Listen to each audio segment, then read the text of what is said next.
ধরেন আপনি deep learning এর মডেল ট্রেন করার জন্য অথবা ডিপ লার্নিং নিয়ে কাজ করার জন্য একটা হাই এন্ড জিপিইউ কিনে নিয়ে আসলেন। জিপিইউটা আপনার পিসিতে ইনস্টল করার পর আপনি দেখলেন এইটা দিয়ে আসলে ডিপ লার্নিং মডেলের কোনো কাজই করা যায় না। তো আপনি রাগে দুঃখে এই জিপিইউ দিয়ে গেমিং করা শুরু করলেন। এই জিপিইউটা যদি আপনি নিজের টাকায় কিনে থাকেন তাহলে তো কোনো সমস্যাই নাই, কিন্তু আপনি যদি স্টুডেন্ট হন আর আপনি রিসার্চের কথা বলে আপনার প্যারেন্টসের কাছ থেকে টাকা নিয়ে যদি এই জিপিইউটা কিনে থাকেন আর তারা যদি দেখে এই জিপিইউ দিয়ে আপনি গেম খেলতেছেন, তাহলে তো ভাই আপনার কপালে দুঃখ আছে।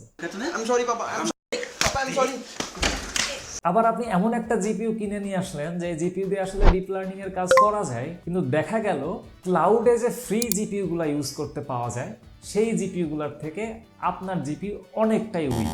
এরকম সমস্যা যদি আপনি না পড়তে চান তাহলে ডিপ লার্নিং এর জন্য জিপিইউ কেনার ক্ষেত্রে আপনার কিছু ক্রাইটেরিয়া অবশ্যই মাথায় রাখতে হবে। আপনাকে জিপিইউ এর স্পেসিফিকেশনের ব্যাপারে 6টা ইম্পর্টেন্ট ক্রাইটেরিয়া বলবো। এই 6টা ক্রাইটেরিয়া যদি মাথায় রেখে আপনি জিপিইউ কিনেন তাহলে আপনি রাইট জিপিইউটা পিক করতে পারবেন।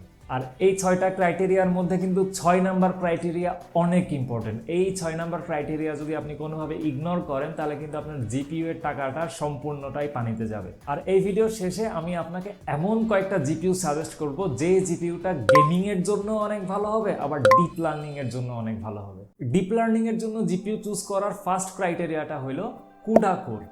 কুডা কোর হচ্ছে জিপিইউ এর সিঙ্গেল প্রসেসিং ইউনিট। একটা জিপিইউতে কুডা কোর যত বেশি থাকবে ওই জিপিইউ দিয়ে ডিপ লার্নিং মডেল আপনি তত ফাস্ট ট্রেনিং করতে পারবেন। এই কুডা কোর আসলে প্যারালাল কম্পিউটিং এনশিওর করে। কুডা কোর যত বেশি প্যারালাল কম্পিটিশনের পরিমাণও তত বেশি। এই প্যারালাল কম্পিউটিং কি জিনিস এটা আমি এই ভিডিওতে অনেক ভালোভাবে এক্সপ্লেন করছি, আপনি চাইলে এই ভিডিওটা পরে দেখে আসতে পারেন। সেকেন্ড ক্রাইটেরিয়াটা হইল টেনসর কোর। আপনারা কম বেশি সবাই জানেন ডিপ লার্নিংয়ে মেইনলি ম্যাট্রিক্স অপারেশন হয়। তো এই টেনসর কোর ম্যাট্রিক্স অপারেশনকে এক্সেলারেট করে। টেনসর কোর যত বেশি হবে ম্যাট্রিক্স অপারেশন তত ফাস্ট হবে, আপনার ডিপ লার্নিং মডেল ট্রেনিংটাও অনেক ফাস্ট হবে। থার্ড যে ক্রাইটেরিয়া সেটা হচ্ছে ক্লক স্পিড। ক্লক স্পিড যত বেশি হবে একটা সিঙ্গেল কুডা কোর তত বেশি ফাস্ট পারফরমেন্স করবে। এই 3টা ক্রাইটেরিয়া যদি আমি একসাথে করি তাহলে কুডা কোর, টেনসর কোর আর ক্লক স্পিড যত বেশি আপনার ডিপ লার্নিং মডেল ট্রেনিং তত ফাস্টার হবে। ফোর্থ যে ক্রাইটেরিয়া সেটা হচ্ছে ভির্যাম অথবা ভিডিও মেমোরি। এই ভিডিও মেমোরিকে আপনি সহজে বলতে পারেন এটা জিপিইউ এর মেমোরি। আপনি যখন কোনো ডেটা ডিপ লার্নিং মডেলে ফিট করবেন তখন সেই ডেটা হার্ড ড্রাইভ অথবা এসএসডি থেকে ভির্যামে ট্রান্সফার হয়। এই ভির্যামে ট্রান্সফার হওয়ার পরে এই ভির্যাম থেকে এই ডেটাটার প্রসেসিং শুরু হয়। এই ভির্যাম যত বেশি হবে আপনি তত বড় বড় ডেটা নিয়ে কাজ করতে পারবেন, আপনি তত বড় বড় মডেল নিয়ে কাজ করতে পারবেন। এই ভির্যামের সাথে রিলেটেড যে ফিফথ ক্রাইটেরিয়া সেটা হচ্ছে মেমোরি ব্যান্ডউইথ। ধরেন একটা জিপিইউ এর মেমোরি ব্যান্ডউইথ 100 জিবিপিএস, তার মানে প্রতি সেকেন্ডে হার্ড ড্রাইভ অথবা এসএসডি থেকে 100 জিবি ডেটা জিপিইউটা ভির্যামে ট্রান্সফার করতে পারে। সো এই ভির্যাম আর মেমোরি ব্যান্ডউইথ এটা ডিটারমাইন করে আপনি কত বড় ডেটা বা কত বড় মডেল নিয়ে কাজ করতে পারবেন। 6 ক্রাইটেরিয়া যেটা সব থেকে ইম্পর্টেন্ট ক্রাইটেরিয়া সেটা হইল আপনি যে জিপিইউটা কিনতে যাচ্ছেন সেই জিপিইউ এর ম্যানুফ্যাকচারার ডিপ লার্নিং এর জন্য সফটওয়্যার টুল কিট ডেভেলপ করছে কিনা। আপনার জিপিইউ এর যদি ডিপ লার্নিং এর জন্য সফটওয়্যার সাপোর্ট নাই থাকে তাহলে আপনার হার্ডওয়্যার যত স্ট্রং হোক, প্রথম 5টা ক্রাইটেরিয়া আপনার যতই মিট করুক, কিন্তু এই সফটওয়্যার টুল কিট না থাকার জন্য ডিপ লার্নিং এর আপনি কোনো কাজই করতে পারবেন না। এখন পর্যন্ত ডিপ লার্নিং এর জন্য এনভিডিআই তাদের সফটওয়্যার টুল কিট ডেভেলপ করছে যেটার নাম CUDNN। AMD software tool kit নিয়ে কাজ করতেছে, তারা এখনো ডেভেলপমেন্ট ফেজে আছে। তারা কবে ডেভেলপমেন্ট শেষ করবে, কবে এটা পাবলিকের জন্য অ্যাভেলেবল হবে সেটা আসলে জানা যায়নি। আর ইন্টেল তো কয়দিন আগে জিপিইউ ইন্ডাস্ট্রিতে আসছে, তারা ডিপ লার্নিং এর জন্য কিছু চিন্তা করছে কিনা তাও আমি জানি না। সোজা কথায় এনভিডিয়া ছাড়া আপনার আর কোনো অপশন নাই। আপনি এনভিডিয়ার জিপিইউ এর প্রথম 5টা ক্রাইটেরিয়া দেখবেন, যদি এই 5টা ক্রাইটেরিয়া এনভিডিয়া জিপিইউ এর জন্য ঠিকঠাক হয় তখন আপনি সেই জিপিইউটা পিক করবেন। আচ্ছা ঠিক আছে, যেহেতু ডিপ লার্নিং এর জন্য এনভিডিয়ার জিপিইউ একমাত্র অপশন, আপনি এনভিডিয়ার 16 সিরিজ অথবা 20 সিরিজের বেস্ট জিপিইউগুলোর মধ্যে একটা 1660 Ti অথবা 2060 এই জিপিইউটা নিয়ে চলে আসলেন। আসার পরে দেখলেন না আপনি একটা ভুল করে ফেলছেন। ভুলটা হচ্ছে ক্যাডওয়েল অথবা গুগল কোল্যাব আমাদেরকে যে ফ্রি জিপিইউটা ইউজ করতে দেয় সেই জিপিইউ এর কাছে আপনার কেনা জিপিইউ আসলে কিছুই না। এই জিপিইউ এর স্পেসিফিকেশনের কম্প্যারিজনটা দেখলে আপনারা বুঝতে পারবেন। আপনারা এখানে দেখতেছেন টেসলা T4 এর কুডা কোর হচ্ছে 2560টা, সেখানে GTX 1660-র CUDA কোর হচ্ছে 1408টা আর 2060-র CUDA কোর 1920টা। CUDA কোরের পার্সপেক্টিভে এই দুইটা জিপিইউ টেসলা T4 এর আশেপাশেই নাই। আর 1660-তে তো টেনসর কোর নাই, আর RTX 2060-তে tensor core still Tesla T4 এর থেকে অনেক কম। যদিও টেনসর কোর 100টার বেশি থাকলেই সেই জিপিইউ ম্যাট্রিক্স ক্যালকুলেশনকে অনেক ভালোভাবে এক্সেলারেট করতে পারে, স্টিল টেসলা T4 এর থেকে RTX 2060 টেনসর কোর কম। আর যদি ক্লক স্পিডের কথা হিসাব করি তাহলে ক্লক স্পিড এই দুইটা জিপিইউ এর টেসলা T4 এর থেকে সামান্য বেশি, কিন্তু CUDA কোর আর টেনসর কোরের পার্সপেক্টিভে চিন্তা করলে দেখা যাবে এই ক্লক স্পিড বেশি থাকার জন্য আসলে খুব একটা লাভ হবে না। সো দেখা গেল আপনার এই দুইটার জিপিইউ এর পেছনে আপনার অলমোস্ট 22,000 থেকে 30,000 টাকার মতন খরচ করতে হইতো।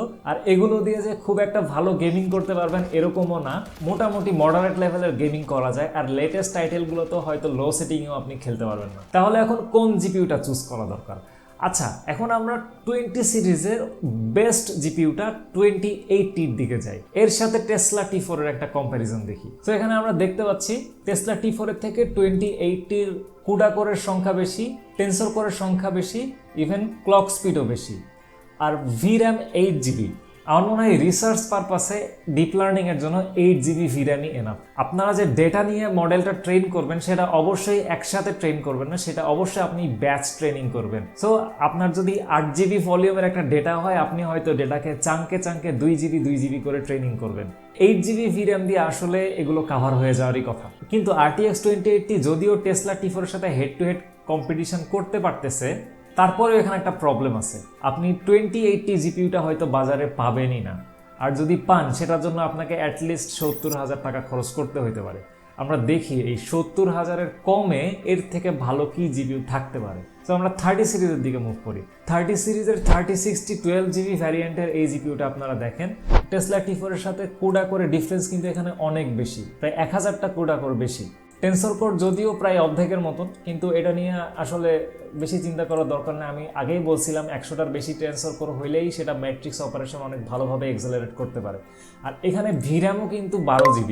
সো 12GB VRAM-এর জন্য আপনারা এখানে অনেক বেশি রুম পাচ্ছেন। আপনারা যারা চিন্তা করতেছেন আপনারা অনেক বড় ডেটা নিয়ে কাজ করবেন অথবা অনেক বড় মডেল নিয়ে কাজ করবেন, তাদের জন্য কিন্তু 3060 বেস্ট চয়েস হবে। আর এই জিপিইউ এর দামটাও কিন্তু অনেক রিজনেবল, 40,000-এর নিচেই কিন্তু আপনারা এই জিপিইউটা পাইতে পারেন। আর আপনারা যদি আপনাদের বাজেট আরেকটু পুশ করতে পারেন তাহলে আমি আপনাদের সাজেস্ট করব আপনারা 4060 Ti-টা নেন। এটা বাজারে আপনি অ্যারাউন্ড 55,000 টাকার আশেপাশে পাবেন। আর এইটার সাথে যদি আপনি টেসলা T4 এর কম্প্যারিজন করেন, 4060 কিন্তু আপনাকে হিউজ একটা বুস্ট দিবে।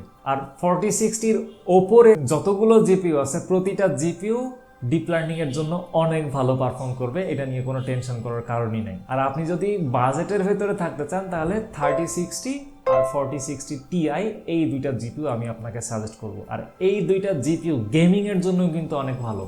আপনারা ফেমাস কিছু ইউটিউবারের এই দুইটা জিপিইউ দিয়ে গেমিং বেঞ্চমার্ক যদি চেক করেন তাহলে বুঝতে পারবেন এই দুইটা জিপিইউ গেমিং এর জন্য কিন্তু অনেক ভালো পারফর্ম করে। আর ডিপ লার্নিংয়েও থিওরিটিক্যালি এই দুইটা জিপিইউ অনেক ভালো পারফর্ম করবে, কারণ আমাদের 6টা ক্রাইটেরিয়া এই দুইটা জিপিইউ অনেক ভালোভাবে স্যাটিসফাই করতে পারতেছে। সো এখন যদি আপনারা চিন্তা করেন ডিপ লার্নিং এর জন্য জিপিইউ কেনই বা লাগতেছে, এন্ড ডিপ লার্নিং এ জিপিইউ কেন লাগতেছে, এই প্রশ্নের উত্তর আমি এই ভিডিওতে দিছি। এই ভিডিওতে আপনাদের সাথে আবার দেখা হচ্ছে। এখনকার মতন আল্লাহ হাফেজ।